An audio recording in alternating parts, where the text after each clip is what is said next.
This question is from fluid mechanics for 2 marks.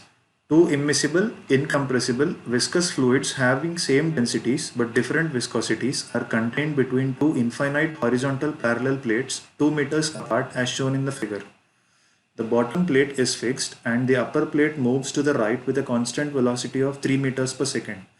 With the assumptions of Newtonian fluid, steady and fully developed laminar flow with zero pressure gradient in all directions, the momentum equations simplify to d square u by dy square is equal to 0. If the dynamic viscosity of the lower fluid is mu2 is twice that of the upper fluid mu1, then the velocity at the interface is. So the units of velocity are given as meters per second and we need to round up the solution to 2 decimal places. For this numerical answer type question, the correct answer is in between 0.98 to 1.02. Let's proceed to the solution. We are given with the momentum equations which are d square u by dy square is equal to 0. The first step is to integrate this equation once. By doing that, we get du by dy is equal to k1 where k1 is the constant of integration. The next step is to integrate this particular equation again. So doing that, we get u is equal to k1y plus k2. Here k1 and k2 are the constants of integration. By looking at the velocity profile equation, it is clear that the velocity variation is linear.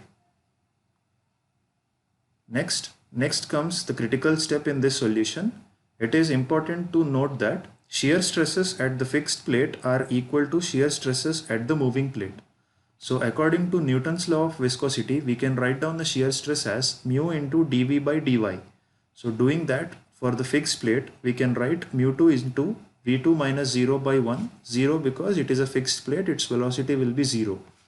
Next, which is equal to shear stresses at the moving plate. Since the moving plate has the viscosity of mu1 into v1 minus vi by 1, where vi is the velocity at the interface. Simplifying this, it is given that mu2 is equal to 2 times mu1. So doing that will give us 2 mu1 into vi is equal to mu1 into 3 minus vi by 1. So further simplifying this will give us velocity at the interface to be 1 meter per second. Therefore, velocity at the interface is 1 meter per second.